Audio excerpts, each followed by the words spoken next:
오늘 우리에게 주신 하나님의 말씀은 신약 마태복음 18장 21절에서 35절까지의 말씀입니다.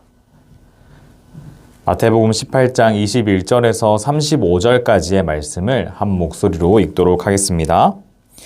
그때 베드로가 나아와 이르되 주여 형제가 내게 죄를 범하면 몇 번이나 용서하여 주리이까 7번까지 하오리이까 예수께서 이르시되 내게 이르노니 7번뿐 아니라 7번을 70번까지라도 할지니라. 그러므로 천국은 그 종들과 결산하려 하던 어떤 임금과 같으니 결산할 때에 10,000달란트 빚진 자 하나를 데려오매 갚을 것이 없는지라. 주인이 명하여 그 몸과 아내와 자식들과 모든 소유를 다 팔아 갚게 하라 하니 그 종이 엎드려 절하며 이르되 내게 참으소서 다 갚으리이다 하거늘 그 종의 주인이 불쌍히 여겨 놓아 보내며 그 빚을 탕감하여 주었더니 그 종이 나가서 자기에게 100데나리온 빚진 동료 한 사람을 만나 붙들어 목을 잡고 이르되 빚을 갚으라 하매 그 동료가 엎드려 간구하여 이르되 나에게 참아주소서 갚으리이다 하되 허락하지 아니하고 이에 가서 그가 빚을 갚도록 옥에 가두거늘 그 동료들이 그것을 보고 몹시 딱하게 여겨 주인에게 가서 그 일을 다 알리니 이에 주인이 그를 불러다가 말하되 악한 종아 네가 빌기에 내가 네 빚을 전부 탕감하여 주었거늘 내가 너를 불쌍히 여김과 같이 너도 네 동료를 불쌍히 여김이 마땅하지 아니하냐 하고 주인이 노하여 그 빚을 다 갚도록 그를 옥졸들에게 넘기니라. 너희가 각각 마음으로부터 형제를 용서하지 아니하면 나의 하늘 아버지께서도 너희에게 이와 같이 하시리라. 아멘. 우리 함께 말씀을 나누기 전에 잠시 기도하겠습니다. 하나님 아버지 감사합니다. 오늘도 우리가 하나님의 말씀 앞에 서게 하심을 감사합니다. 하나님 우리의 귀를 열어주시고 우리의 마음을 열어주옵소서. 말씀이 귀에 들리게 하시고 말씀이 마음에 심겨지게 하옵소서. 우리를 자라게 하시는 하나님, 그 말씀의 씨앗이 우리 안에서 자라나게 하시고 그 말씀이 우리의 삶 가운데서 나타나게 하시고 그렇게 우리가 하나님의 말씀을 살아내고자 하여 주님 앞에 엎드리고 기도하며 살아낼 때에 하나님의 영광이 드러나는 우리의 삶이 될 수 있도록 인도하여 주옵소서. 이 모든 말씀 우리의 기도를 들으시는 예수님 이름으로 기도드립니다. 아멘. 네, 3월이 되었습니다, 여러분. 2021년 새해가 밝은 지도 벌써 2달이라는 시간이 훌쩍 지나갔는데 누군가에게는 빠르게 지나가고 있을 오늘, 또 누군가에게는 더디게 흘러가고 있을 오늘일 텐데 그 가운데서 스스로가 어떤 마음과 생각을 가지고 하루하루를 살아가고 있는지를 돌아볼 수 있으면 좋겠습니다. 특별히 우리는 사순절 기간을 보내고 있는데요. 사순절 묵상집을 각자의 자리에서 묵상하고 우리를 위해 이 땅에 오신 예수님을 깊이 생각해보자 라고 이야기를 드리고 있습니다. 바쁜 삶 가운데서 우리가 사순절 묵상집을 펴고 그 말씀을 이렇게 읽는다는 것은 누군가에게는 쉽지 않은 일이겠지만 그럼에도 우리의 삶이 하나님과 함께 예수님의 길을 따라 걷기 원하는 그 마음을 갖고 우리가 함께 말씀을 읽을 수 있으면 좋겠습니다. 우리는 매주 수요일 한국교회가 잃어버린 주기도문이라는 책을 바탕으로 예수님께서 가르쳐주신 그 기도의 내용을 살펴보고 있죠. 우리가 오늘 살펴보게 되는 예수님께서 가르쳐주신 기도의 내용은 우리가 우리에게 잘못한 사람을 용서하여 준 것 같이 우리 죄를 용서하여 주시고 라는 그 내용입니다. 기본적으로 예수님께서 가르쳐주신 기도는 예수님을 믿고 하나님의 자녀, 하나님 나라의 백성이 된 사람들이 드리는 기도다 라는 것을 우리가 기본적으로 살펴보고 그 내용을 우리가 기억하면서 계속 내용들을 살펴보고 있는데 오늘 우리가 살펴보는 이 기도는 하나님의 자녀인 하나님 나라의 백성인 우리가 어떻게 살아가야 하는지에 대한 그 내용을 담고 있다고 할 수 있겠습니다. 함께 그 의미를 오늘 우리가 함께 읽은 본문의 말씀을 통하여서 살펴보도록 하겠습니다. 예수님의 제자인 베드로가 나와서 이런 질문을 합니다. 주님, 형제가 내게 죄를 범하면 몇 번까지 용서해 주면 될까요? 7번까지 하면 괜찮을까요? 이렇게 질문을 합니다. 예수님의 제자로 예수님을 따랐던 베드로는 이런 생각을 했던 것 같아요. 내가 예수님을 따르는 사람으로서 누군가가 나에게 잘못을 하고 나를 힘들게 했을 때, 잘못을 했을 때 내가 그 사람을 용서해 주는 것이 하나님의 뜻이고 예수님의 제자로서의 마땅한 삶인 것 같은데 몇 번까지 하면 될까? 7번이면 충분하지 않을까? 라는 그런 질문을 했던 겁니다. 분명히 누군가를 용서하는 것이 쉬운 일은 아닌데 예수님의 제자로 그렇게 살아가야만 한다면 구체적으로 몇 번 정도 하면 되는지 그런 생각이 궁금했던 베드로의 질문이었겠죠. 베드로가 제시한 7번이라는 횟수는요, 적은 횟수가 아니었습니다. 당시 유대 전통의 랍비들은 그 누군가를 용서해주는 그 문제에 대해서 3번이 이제 가장 적절하다고 가르쳐 왔거든요. 전통에서 제시한 그 3번이라는 숫자보다 훨씬 더 큰 숫자인 7번은 결코 작은 숫자가 아니었습니다. 베드로의 질문에 대해서 예수님은 7번뿐 아니라 7번을 70번까지라도 할지니라 라고 말씀하십니다. 계산이 되세요, 여러분? 7번을 70번 하면 몇 번이죠? 7 곱하기 70 하면 490번이죠. 이 말씀을 490번을 딱 맞춰서 세서 이렇게 용서를 하라는 말씀이 아니라 계속해서 용서하라는 그런 예수님의 말씀입니다. 그렇다면 왜 예수님께서는 이렇게까지 우리가 용서하면서 살아가야 한다라고 말씀을 하셨을까요? 예수님은 그 몇 번, 7번까지 용서를 하면 될까요? 라는 그 몇 번을 묻는 그 베드로의 질문에 대해서 7번을 70번까지 하라고 말씀하시면서 이제 하나의 이야기를 들려주셨습니다. 그 이야기는 이렇게 시작합니다. 천국은 그 종들과 결산하려 하던 어떤 임금과 같다라는 이야기로 시작을 합니다. 결산을 하는데요. 10,000달란트 빚진 자가 임금 앞에, 즉 자신의 주인 앞으로 나아왔습니다. 그에게는 갚을 능력이 없었어요.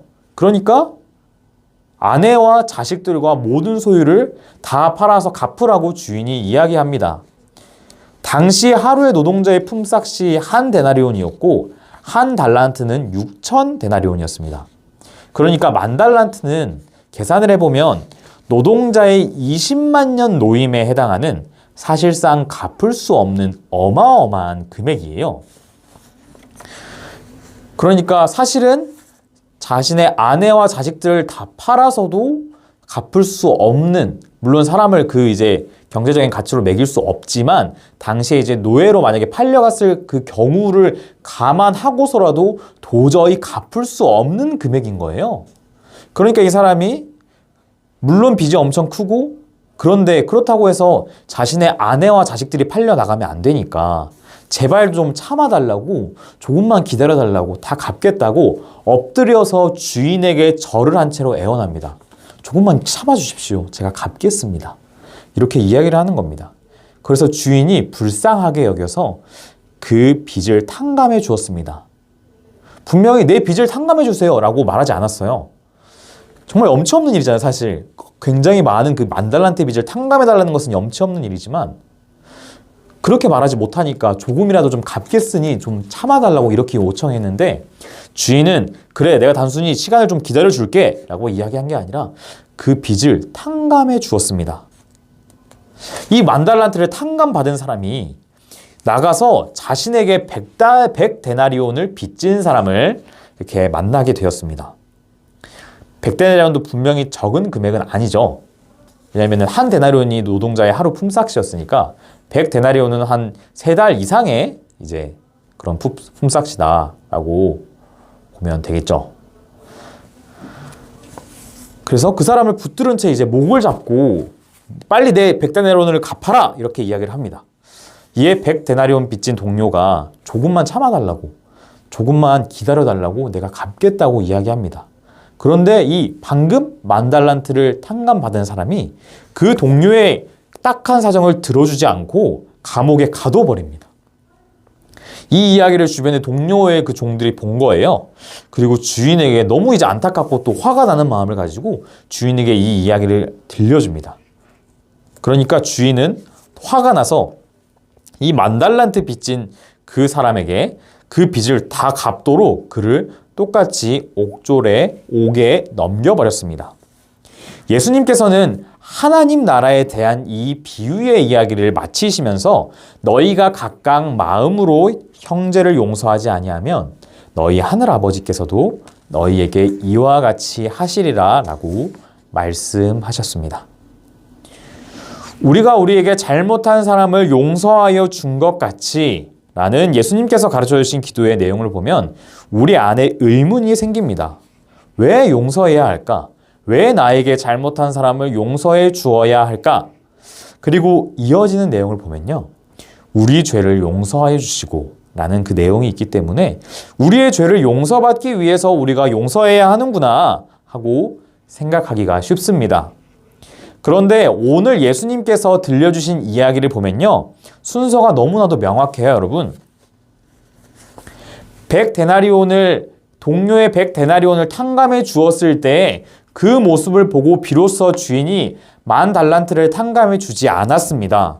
주인으로부터 먼저 10달란트를 탕감받은 것이 그 먼저였고 그 이후에 자신의 동료의 100데나리온을 탕감해 줄지 그렇지 않을지의 선택의 기로에 놓여 있었습니다. 이 이야기는 우리가 누군가를 삶에서 용서해 줄지를 고민하고 있을 그 시기도 이전에 하나님께서 죄인인 우리를 용서하셨음을 들려주는 거예요. 빚은 반드시 갚아야 하는 거잖아요, 여러분. 그 빚에는 반드시 대가가 따르게 되어 있습니다. 죄도 그에 맞는 대가를 반드시 치러야 하는 거예요.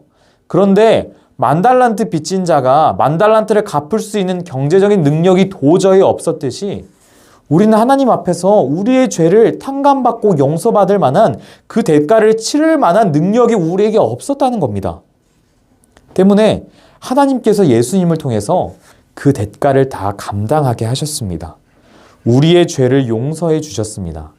하나님의 입장에서는요, 이게 결코 가볍고 쉬운 것이 아니었어요. 10달란트가 어마어마한 금액이었듯이 하나님께서 우리의 죄를 용서해 주시기 위해 희생해야 했던 그 예수님은요, 10달란트에 비교할 수도 없는 너무나도 소중한 하나님의 아들이셨습니다. 그러한 대가를 치르고서라도 하나님은 우리를 용서하셨습니다. 우리는 예수님을 통해 하나님으로부터 용서를 받게 되었고 하나님과의 관계에서 평화를 누리게 되었습니다. 하나님의 자녀로 하나님 나라의 백성으로 살아가게 된 것이죠. 예수님, 내가 몇 번 용서하면 될까요? 얼마나 용서하면 될까요?를 질문하는 베드로를 향해 예수님께서는 베드로가 얼마나 큰 용서를 하나님께로부터 받은 자인지를 들려주셨습니다. 왜 용서하며 살아야 하지? 라는 질문이 들 때 우리가 기억해야 할 사실은 우리가 하나님 앞에서 얼마나 큰 죄인인지, 그리고 그런 우리를 용서해 주신 하나님의 용서가 얼마나 큰지 하는 그 사실입니다. 분명 10달란트를 탕감받은 그 사람은 용서받은 자였지만 정작 그는 자신에게 빚진 자를 용서하지 않았습니다. 분명히 주인의 은혜를 경험했지만 자신의 삶은 변하지 않았습니다. 주인으로부터 큰 은혜를 입었지만 그것을 잊어버렸습니다. 주인이 기뻐하는 삶을 전혀 생각하지 않았고 결국 그는 자신이 주인이 되어 살아갔습니다. 하나님의 나라는 하나님께서 다스리시는 나라예요. 이 종은 10달란트를 탕감하는 하나님의 은혜를 받았지만, 그 용서를 받았지만 자신의 삶에서 하나님의 다스림을 받는 자로 살아가진 않았던 겁니다. 그 용서를 경험한 자로, 하나님의 그 자비하심과 그 다스리심의 그 은혜를 입은 자로 하나님의 나라를 살아내야 하는데 그렇지 않았던 겁니다. 우리가 얼마나 큰 용서를 받았는지를 들려주는 오늘의 말씀은요, 또한 우리를 용서하는 자로 부르고 있습니다. 하나님께서 10달란트 빚진 큰 죄인인 우리를 구원하시고 용서하신 것을 기억하며 우리도 우리의 삶에서 다른 이들을 용서하며 살아가라고 말씀하고 있습니다. 하나님께서 우리를 용서하셔서 하나님과 우리의 관계가 평화의 관계가 될 수 있었듯이 우리의 삶 속에서 우리에게 잘못한 사람들을 우리가 용서하고 또 우리만 잘못을 용서하는 것이 아니라 우리가 잘못한 사람에 대해, 내가 잘못을 저지른 사람에 대해서는 용서를 구하며 우리가 하나님의 평화를 끼치는 자들로 살아갈 것을 말씀합니다. 그것이 우리가 우리에게 잘못한 사람을 용서하여 준 것 같이 우리 죄를 용서하여 주시고라는 그 기도의 의미입니다. 그러한 삶이 진정으로 하나님의 용서를 경험하고 하나님의 은혜를 아는 하나님 나라 백성의 삶임을 오늘의 말씀은 우리에게 들려주고 있습니다. 주인의 용서를 이미 받았지만 그 용서의 은혜를 망각하고 자신이 얼마나 큰 용서를 받았는지를 잊은 채 다른 이들을 전혀 용서하지 않으려고 하며 우리가 살아간다면 그 사람은, 그러한 우리의 모습은 참으로 용서의 은혜를 누리지 못한 그 모습, 하나님의 나라와 상관없는 모습임을 오늘의 말씀은 분명하게 들려주고 있습니다. 말씀을 정리하겠습니다. 예수님께서 산에서 가르쳐주신 말씀인 산상수훈 중 팔복에 대해 말씀하고 있는 마태복음 5장이 있습니다. 그 마태복음 5장 9절의 말씀을 보면, 5장 9절의 쉬운 성경 말씀으로 보면 이런 말씀이 있는데요. 제가 읽어드리겠습니다. 평화를 위해 일하는 사람은 복이 있다. 그들이 하나님의 아들이라고 불릴 것이다. 다른 이들을 용서하며 살아가는 삶은요, 또 내가 용서를 구하며 살아가는 삶은요, 평화를 위해 일하는 삶입니다. 그리고 우리가 그렇게 평화를 위해 살아가는 그 삶을 살아낼 때에 우리가 하나님의 용서를 입은 자로서 다른 이들에게 용서를 베풀고 용서를 구하면서 평화를 끼치는 자로 살아갈 때에 사람들은 우리를 보며 하나님의 자녀다 라고 이야기하며 하나님께 영광 돌릴 것입니다. 7번을 용서하는 것도 어려운데 7번을 70번까지 하라는 예수님의 말씀대로 살아가는 것은 분명 훨씬 더 어렵습니다. 평화를 위해 일하는 하나님의 자녀로 살아가는 것은 쉽지 않습니다. 그러나 우리가 얼마나 하나님으로부터 큰 용서를 받았는지를 기억하고 우리를 용서하시고 우리와 하나님과의 관계를 평화롭게 하신 그 하나님께서 이제 우리의 삶에서 우리가 사람들과의 관계 속에서도 평화를 이루는 사람들로 살기 원하심을 기억했으면 좋겠습니다. 용서의 마음보다 미움이, 평화를 위한 마음보다 싸우고 싶은 마음이 우리 안에 앞서려고 할 때도 분명히 많이 있겠지만 10,000달란트 빚진 우리를 탕감해 주시고 예수님의 십자가를 통해 우리를 용서해 주신 하나님의 크신 사랑을 우리가 다시 기억하기를 원합니다. 그분의 용서의 은혜를 진정으로 받고 누린 자들로서 삶에서 용서하는 자로 살아가기 원합니다. 진정으로 용서받는 자는 삶에서 용서하는 자로 살아갑니다. 이러한 삶이 우리의 힘으로 되지 않음을 알기에 우리는 찬양으로 고백한 것처럼 우리는 연약하고 매일매일 넘어지고 오늘을 힘겨워하는 사람임을 알기에 우리의 힘으로 할 수 없음을 알기에 삶의 자리에서 함께 기도하면 좋겠습니다. 우리가 우리에게 잘못한 사람을 용서하여 준 것 같이 우리 죄를 용서하여 주시고 함께 기도하겠습니다. 하나님 감사합니다.